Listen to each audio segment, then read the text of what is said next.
C dengan materi waktu dan hormon ingin mempersembahkan video wawancara untuk melengkapi tugas biologi. Nah, perkenalkan kami siswa-siswi dari kelas 11 IPA 1 SMA Negeri 8 Tambun Selatan yang saat ini akan melakukan penelitian terkait sistem reproduksi pada manusia. Untuk kedepannya kami mohon kepada Ibu Bidan untuk membantu kami dalam memberikan informasi terkait seputar informasi sistem reproduksi pada manusia. Nah, sebelumnya kira-kira Ibu sudah berapa lama menjadi bidan di sini? 31 tahun. Oh, sudah lama sekali ya Bu, 31 tahun. Iya. Nah, kemudian ada nggak sih Bu suka duka selama menjadi bidan? Dukanya itu kalau kita bisa nolong orang dan hasilnya memuaskan orang, pasiennya juga puas terhadap pelayanan kita, ya kita itu senang dan ya puas dan bangga gitu. Ya dukanya yaitu kalau kita nggak bisa menanganin orang, terutama kalau yang harusnya kita bisa menangani tapi terkendala mungkin fasilitasnya atau alat atau ada kendala juga dari keluarga yang banyak perlu pasien dirujuk tapi keluarganya tidak setuju, yaitu kita agak kita was-was juga, kita juga kasihan juga sama pasiennya gitu, karena di sini kan masih banyak ya yang keputusan itu tergantung keluarganya, bukan tergantung pasien atau suami. Jadi keputusan kadang tergantung keluarganya. Jadi kadang-kadang ada kendala yang telat penanganan karena faktor itu. Nah, kemudian menurut Ibu ada nggak sih Bu cerita yang paling berkesan dari pasien-pasien di sini yang unik atau menarik mungkin? Yang menarik mungkin kalau pasien anak-anak ya. Biasanya kan kalau pasien anak-anak itu suka takut kalau bilang ke dokter atau ke bidan. Ya itu karena mungkin dari awal-awal tuh udah ada dikasih sama orang tuanya, jangan tuh nanti disuntik lo mau berbidan gitu. Nah itu biasanya kan takut. Jadi kalau awal-awal biasanya mereka suka takut tuh, nangis mau diperiksa takut. Tapi setelah keduanya kita dengan pelayanan kita, mereka kadang udah naik sendiri ke tempat tidur, langsung buka baju minta diperiksa. Ada juga yang rumahnya udah jauh tetap mintanya ke sini gitu, karena mereka mungkin merasa senang, nggak takut lagi gitu ke bidan. Jadi rata-rata seperti itu, terutama yang anak kecil ya. Kalau orang tua sih ya udah ya Sudah biasa ya Bu? Ya alhamdulillah ada yang jauh-jauh ya masih karena mungkin pelayanan kita cocok buat mereka, jadi mereka kesini. Terutama kalau anak kecil, ada juga bahkan yang dia nggak sakit pun minta ketemu di jalan minta diperiksa. Oh iya, Anak di kecil jalan. ketemu di jalan minta diperiksa. Oke. Gitu ya, mungkin karena terkesan gitu dengan pelayanan kita gitu. Nah, oke. Selanjutnya pertanyaan yang banyak banget kita tanyain karena kan kita masih masa-masa pubertas nih ya Bu ya. Iya, oke. Nah, terus juga ini kan merupakan tugas. Iya. Nah, tugas kita mendapatkan tentang hormon reproduksi dan Iya. waktu reproduksi. Nah, untuk pertanyaan pertama Ibu udah siap jawab? Oke, kalau Oke. saya bisa jawab, saya akan jawab. Oke, siap. Kalau enggak ya nanti kita cari bareng-bareng ya. Nah, kira-kira kapan nih idealnya manusia memasuki pubertas? Kalau pubertas itu nggak ada idealnya karena beda orang beda-beda. Itu faktornya tergantung dari Hormon mungkin? dari hormon orangnya, terus dari pola makan atau gaya hidupnya. Jadi beda-beda. Mungkin ada kalau yang perempuan ada 9 tahun udah head, tapi ada yang 17 tahun baru head. Ya, masa puber ya kalau perempuan diawalin dengan ditandain dengan head pertama itu. menstruasi ya? Ya, kalau laki-laki ya sama juga seperti itu. Jadi beda orang beda awal pubernya, tergantung yaitu tadi hormon, tergantung pola makan, karena pola makan atau gizi juga berpengaruh. Nah, kemudian kalau menurut medis ada nggak usia idealnya itu seberapa? Ya biasanya sih sekitar 12 tahun kalau perempuan. Kalau laki-laki ya setelah dia balik itu, jadi mimpi basah itu tanda awal dari pubertas. Oke, selanjutnya kendala apa aja sih yang dialami manusia pada saat masa pubertas? Terutama mungkin dari faktor psikologis ya. Kan kalau terutama kalau yang pubertasnya lebih awal itu mereka mungkin belum siap, belum ngerti juga. Mungkin dari orang tuanya juga kurang memberikan informasi. Jadi biasanya ya mereka nganggap kadang-kadang ada yang ini jadi takut gitu, ada rasa takut atau khawatir. Takut kena gangguan ya, Bu, ya? Iya, takut atau khawatir, terutama kalau yang pubertasnya lebih cepat. Orang tuanya juga ikut takut, anaknya juga takut gitu. Terutama kalau head, jadi dikiranya ini kenapa, terus kadang-kadang orang tuanya kok anak saya masih kecil kok udah head gitu. Padahal itu sebetulnya sih normal aja. Normal ya, Bu. Iya, nggak apa-apa. Nah, oke. Kemudian pada saat perempuan ini menstruasi, itu kan ada tuh rasa nyeri atau sakit di bagian perut. Kira-kira itu penyebabnya apa ya? Itu sih karena faktor kram aja ya, kram ototnya. Tapi itu normal kan ya, Bu? Normal aja. Selagi tidak sampai, kan ada yang sampai pingsan saking sakitnya. Nah, itu kalau yang head nyeri-nyeri biasa sih itu normal aja. Itu karena faktor dari kontraksi dari otot-otot rahim atau otot sekitar dinding rahim gitu. Oke. Dari Ibu Bidan sendiri ada nggak sih, Bu, tips untuk mengatasi rasa nyeri tersebut? Ya biasanya dari faktor makanan dia harus Dijaga ya, Bu? iya, dari makanan, terus ya harus rileks. Ya kalau ngurangin sakit, kalau emang terasa nyeri ya nyeri banget, itu perlu diobatin untuk menghilangkan nyerinya aja sih. Oke. Nah, selanjutnya nih, apakah warna darah pada perempuan yang sedang menstruasi itu berbeda atau sama? Beda warna darah itu tergantung dari kadar HB-nya mungkin, dari kadar HB orang itu.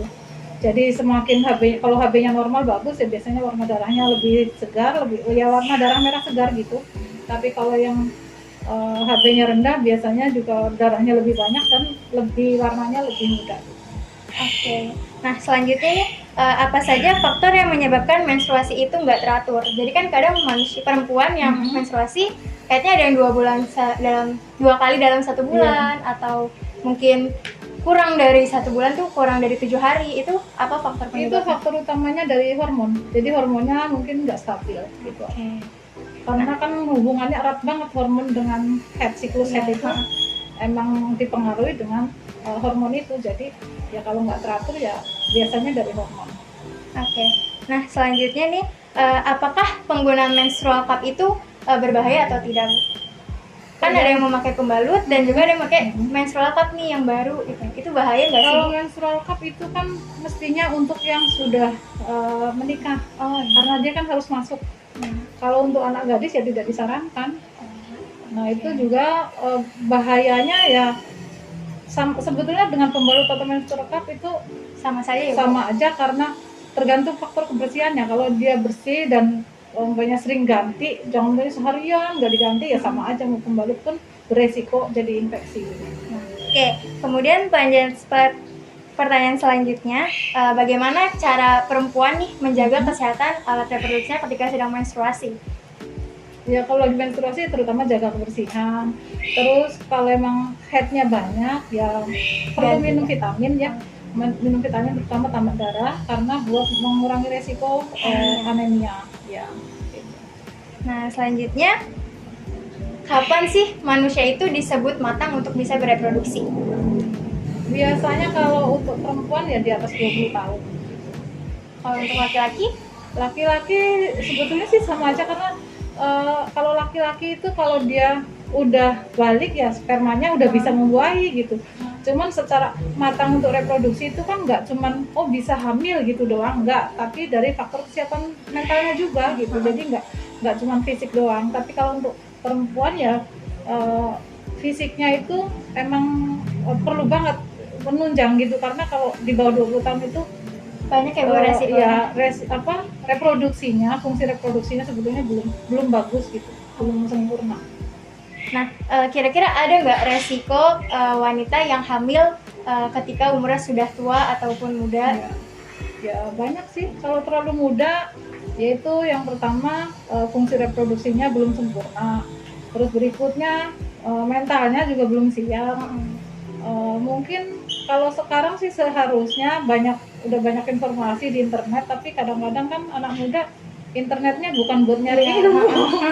Jadi yang lain-lain ya, Bu. Jadi kalau masih terlalu muda, kalau umpamanya hamil juga biasanya dia nanti yang ngurusin neneknya, bukan dia. Ibunya biarin aja. Kalau yang orang udah siap juga kan mestinya kalau hamil ya pasti dia siap jadi ibu. Bagaimana pasti nyari ilmu caranya jadi ibu seperti apa, cara mengurus anak seperti apa. Jadi resikonya ya terutama kalau resiko fisik yaitu belum matang. Jadi untuk persalinan biasanya juga belum bagus gitu. Terus kalau yang terlalu tua ya faktor tua kalau udah lebih dari 45 itu Menopause dari ya? belum belum. tapi kalau hamil dia beresiko Hamil anggur. enggak, bukan. Karena kalau hamil terlalu tua gennya juga udah nggak bagus. Oh. Jadi kemungkinan anaknya bisa cacat atau Down syndrome gitu. Jadi banyak resikonya. Terus yang kedua secara fisik juga kan udah berubah otot-ototnya, nggak seelastis waktu masih muda. Jadi beresikonya yaitu bisa perdarahan, bisa ya nggak semua seperti itu tapi ada resiko seperti itu. Bisa jadi preeklamsi, itu yang dibilang preeklamsi itu yang tensinya tinggi, kaki bengkak itu tiba-tiba bisa kejang, itu beresiko seperti itu. Nah, kemudian apakah wanita yang sudah steril nih Bu, yang udah nggak mau punya anak lagi kan pasti semua steril kan ya? Ya. Kira-kira kalau melakukan hubungan lagi dengan suaminya itu bisa hamil lagi atau tidak? Ya kalau seharusnya sih tidak, tapi kan steril itu kan bikinan manusia. Jadi masih kemungkinan bisa aja semua KB itu ada angka gagalnya, tapi angka gagalnya itu umpamanya rate-nya yang paling tinggi apa, yang paling rendah apa. Jadi kalau yang paling rendah ya termasuknya ya steril itu angka gagalnya paling rendah. Tapi masih kemungkinan ada, mungkin sekian 0, sekian persen masih ada kemungkinan, yaitu karena faktor terutama ya itulah bikinan manusia pasti. Kalau Allah menghendaki gagal ya gagal, karena ada teman saya kakak adik dua-duanya steril perempuan, gagal dua-duanya gitu. Nah kebetulan saya juga steril nih, saya udah dari tahun 2000 saya udah steril, aman-aman aja. Tapi masalah gagal itu pasti ada, jadi masih kemungkinan juga bisa. Tapi kalau umpamanya sengaja nih udah steril terus sengaja mau hamil lagi, itu agak sulit. Walaupun banyak ini harus dioperasi lagi, itu kemungkinannya kecil gitu.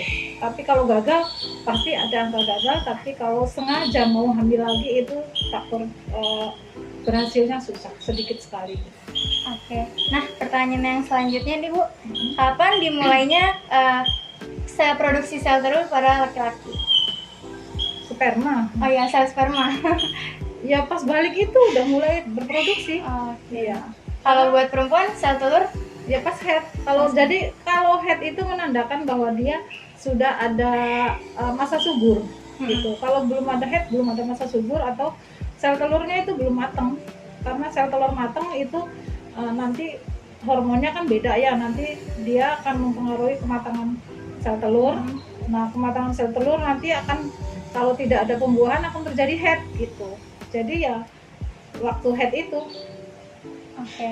Nah, kemudian pada kinerja hormon reproduksi wanita kan banyak hormon-hormon ya Bu, kayak hormon estrogen, testosteron, LSH dan FSH. Nah, itu fungsinya apa aja sih Bu?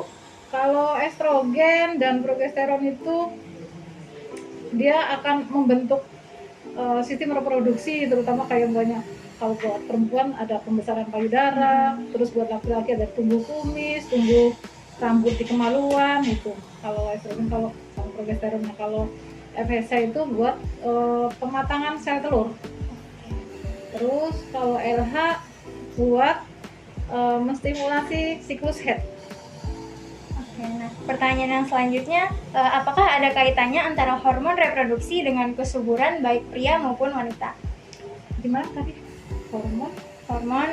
Jadi hormon reproduksi itu ada kaitannya nggak sama kesuburan laki-laki dan perempuan? Iya, ada. Apa kira-kira boleh dijelaskan? Ya kalau hormonnya nggak stabil, ya nggak. Kayak pokoknya kalau buat perempuan nih FSH-nya pokoknya sedikit, kan nggak ada pematangan telur. Kalau nggak ada pematangan telur ya otomatis susah buat terjadi kehamilan.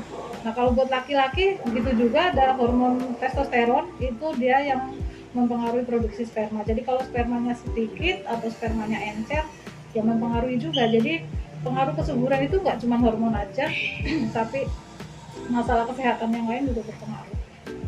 Oke, saja Bu yang sudah kita tanyakan. Terima kasih atas informasi yang Ibu berikan. Semoga dengan informasi ini nanti akan saya berikan lagi ke teman-teman. Semoga bermanfaat. Mudah-mudahan bermanfaat dan bisa bisa ditularkan ke yang lain biar lebih tahu masalah reproduksi ini, karena reproduksi sebetulnya harusnya nih di sekolah-sekolah juga emang harus karena ada sangat penting ya, pendidikan Bu, ya. reproduksi gitu ya. Mungkin dari Ibu ada pesan-pesan untuk remaja-remaja yang masa-masa pubertas nih, kan banyak nih yang pengen mencoba-coba hal baru, mungkin ada pesan atau gimana? Ya pesannya kalau sudah memasuki masa puber itu kan sudah kemungkinan bisa terjadi kehamilan. Jadi ya harus jaga diri karena jangan mau disentuh tubuh kita oleh orang yang tidak dikenal. Siapapun termasuk bapak kandung ya, termasuk bapak kandung, karena kan banyak kasus-kasus pemerkosaan bapak terhadap anak kandung. Jadi siapapun itu, kecuali ada banyak kayak ada masalah medis yang harus diperiksa oleh dokter laki-laki. Terus kalau buat laki-laki ya gitu, jangan sembarangan coba-coba gitu. Karena begitu dia sudah masa puber, dia sudah bisa mengeluarkan sperma. Sperma walaupun 1 dari sekian juta, emang 1 doang yang bisa membuahi gitu. Jadi jangan coba-coba nyoba nih, nggak harus sampai masuk, masih bisa spermanya jalan, bisa terjadi kehamilan. Jadi ya jaga diri aja, ya ingat batasannya lah gitu. Oke. Baik Bu, terima kasih banyak ya Ibu. Demikianlah video dari kami. Kurang lebihnya mohon maaf. Wassalamualaikum warahmatullahi wabarakatuh. Next for like